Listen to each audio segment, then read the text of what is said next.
So I have here an iTechworld portable power station.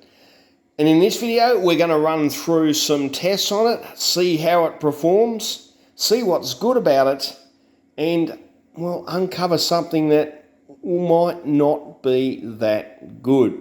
So first of all, well, what's it all about? So inside this has a 2048 watt battery, which is equivalent to 160 amp hour at 12 volts. The nominal voltage on this is, I think it's about 52 volts, so it's a 48 volt battery configuration. So let's move around here, we'll have a look at its features, and then we'll run through some tests. So it's got a 2000 watt continuous rated inverter with a 4000 watt peak. Well, there's something weird happening with that, so stick around, because when we test this, you're going to find out, well, what is weird happening with that inverter. So in here we have 3 of our standard Australian plugs with a 15 amp plug, so you can put a 15 amp plug in that and be able to plug this into your caravan, which is what I plan to do with this. So moving around to the front, it has our standard on button. There we go. It has a nice LCD screen, which gives you your input power and it gives you your output power. That's your outputting, whether it be through the 12 volt or the 240 volt side. It gives us our state of charge meter, which seems to be quite accurate with the testing I've done, and time remaining. We've also got little logos down the bottom. As we turn on little devices, we can see different logos coming up on the screen. It has USB-C, so 2 100 watt USB-Cs, 2 USB-C quick charge, and 2 USB-A quick charge, and 2 USB-A standard outlets. Over this side we have our 12 volt outlet. Now it is a 12 volt regulated outlet, and we're going to test the voltage in this very shortly. So we have our standard accessories plug or cigarette lighter plug.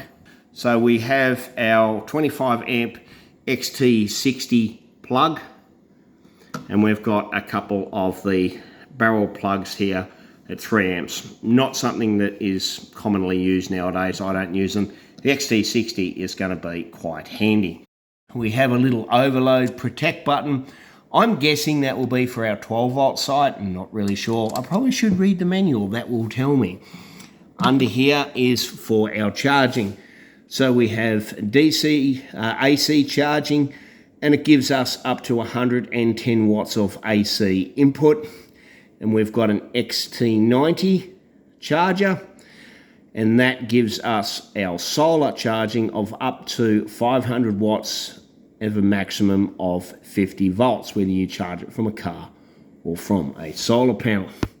So moving around to the back of it, nothing really interesting too much here other than some specs on the back. Feel free to pause on this and have a read of the specs. So it comes with some accessories. So it comes with your standard user manual, which pretty well much everything has nowadays, a user manual. It comes with a nice little carry bag for our accessory leads. Actually, that's not a bad little bag too, isn't it? Quite nice and strong.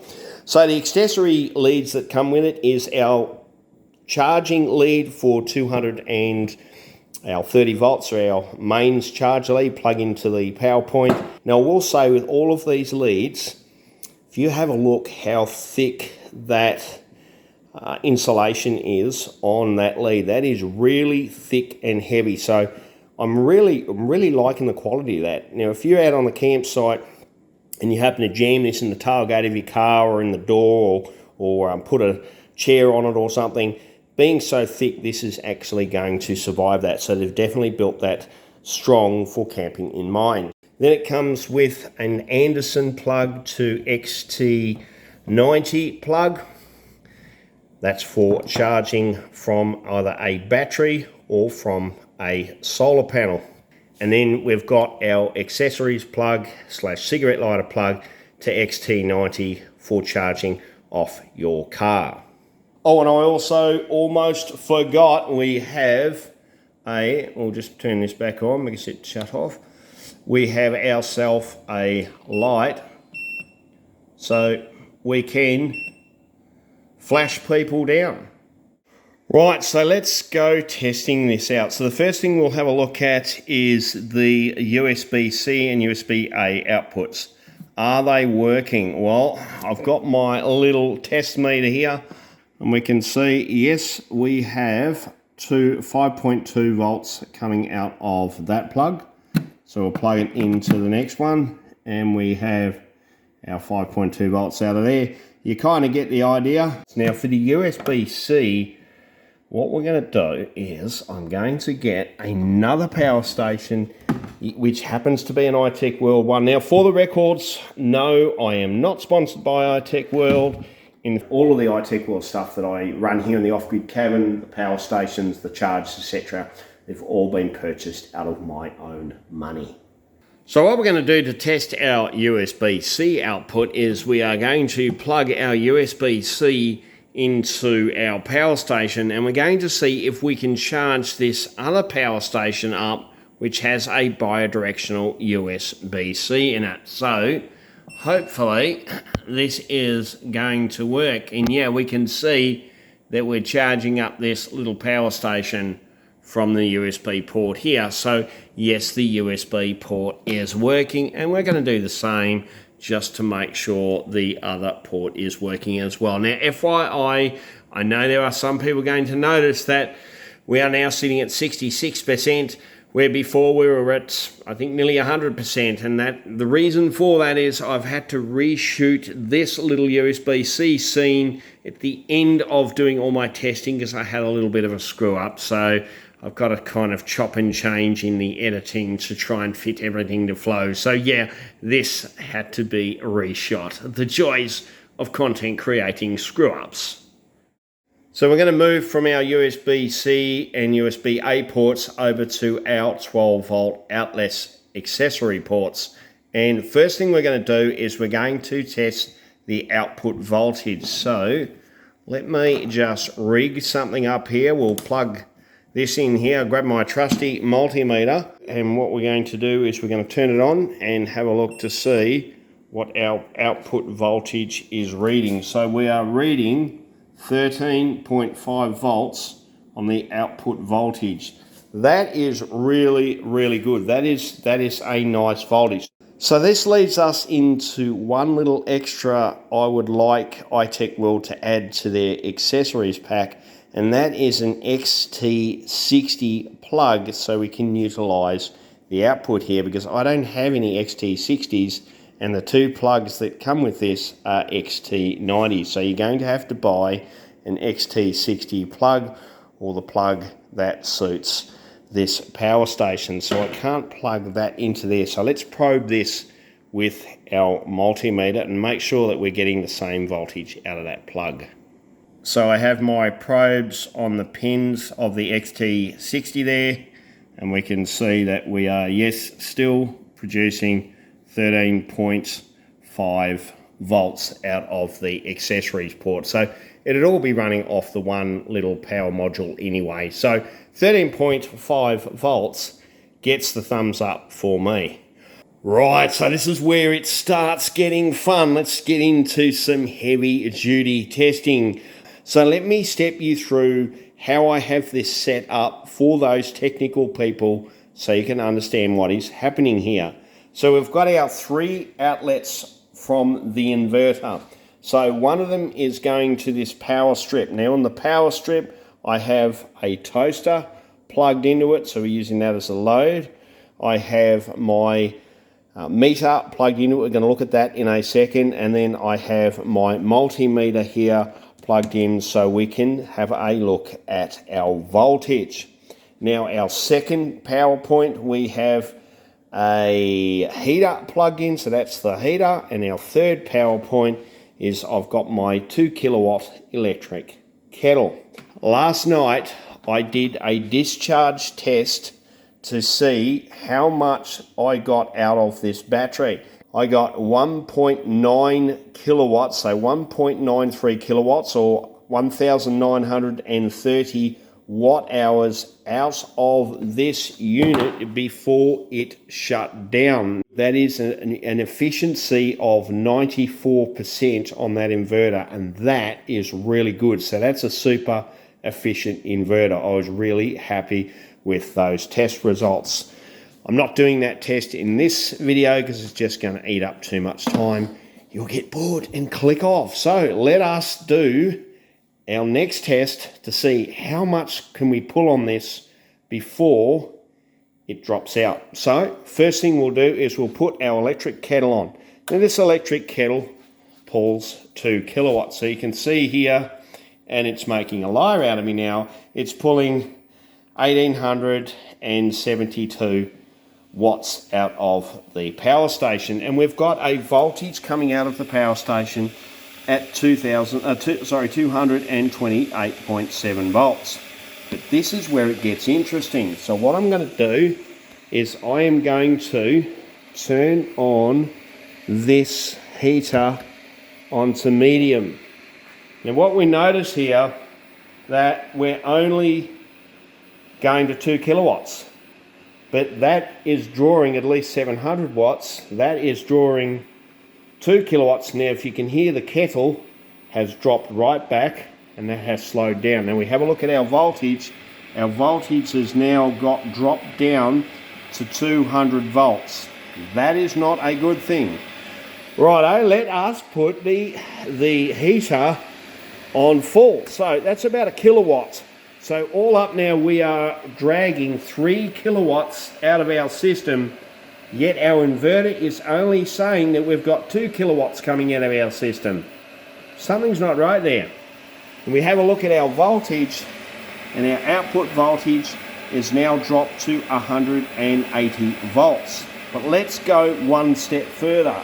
Let's go and turn on our electric toaster. I'm going to move this over here so we can see this. Now I'm going to put on the toaster, have a look at what the voltage drops down to. There's 150 volts before the inverter shut off. So that is interesting, and I've got a theory of what that could be. Now other power stations, and I think it's Blue Eddy or EcoFlow, or maybe both of them, have a feature called, I think it's powerlifting mode. And what that does is it allows you to pull more power out of the inverter than what it's rated to. And what it does is it drops its voltage to be able to keep feeding the appliance and give you more theoretical power. Now, that is not really a good thing to do.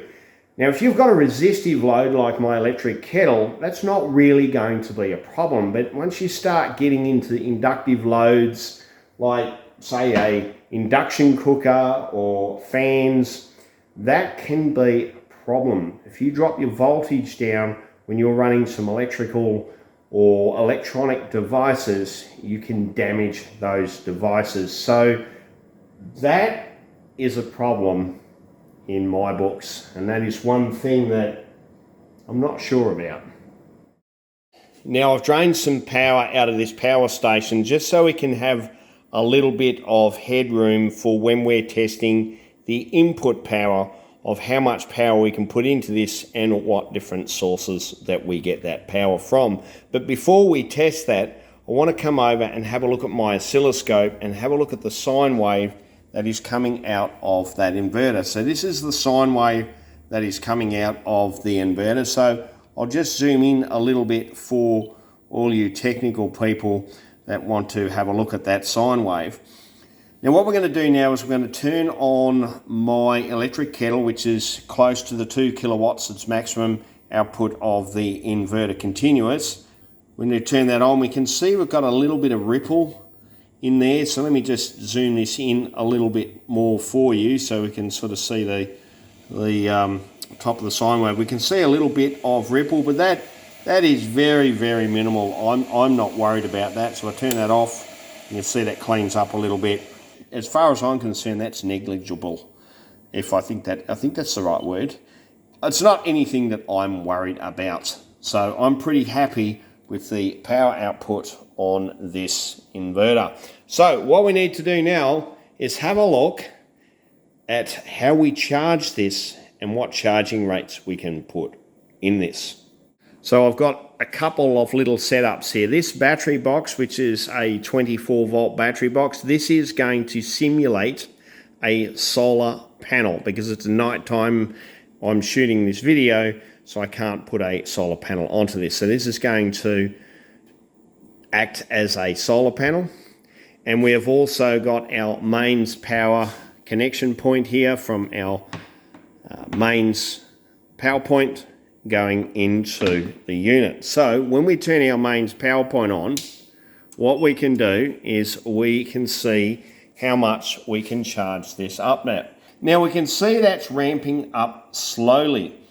So that's a good thing, because if we do need to charge this from a generator, it's not going to stall out your generator pulling the full 1.1 kilowatts straight away. So we can see it ramps up slowly to make it easier on a generator if you're charging this up from a generator. And we can see here that we've got 1.1 kilowatts, 1100 watts coming in to the power station from the mains power.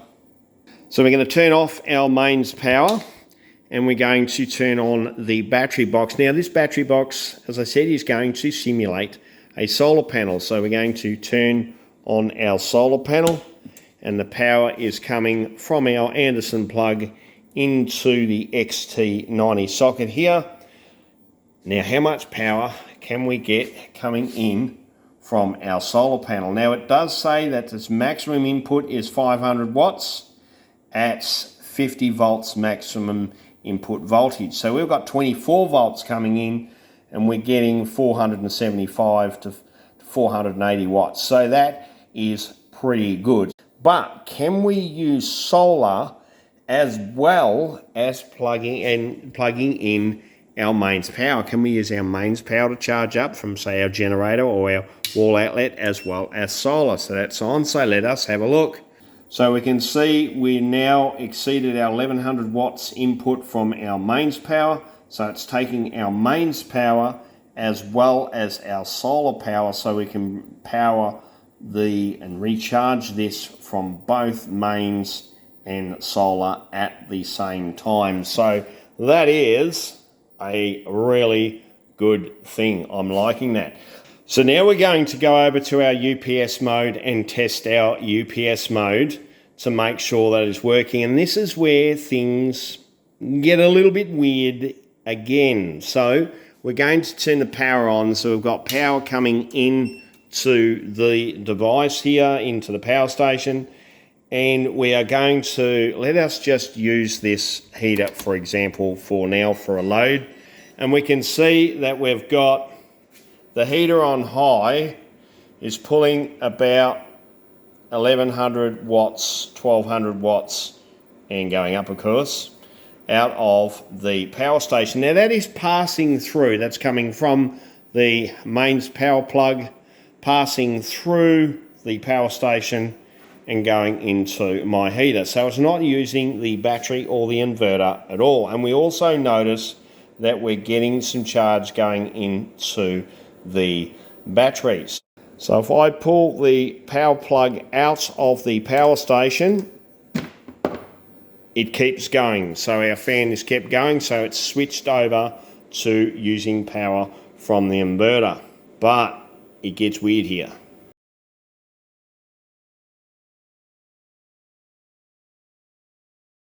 When we did this test before and we added some extra load, we couldn't get over 2 kilowatts. But if I turn the fan on, let me turn the electric heater on here, we can see now we're actually exceeding and we're reading the true output power using the pass-through circuit.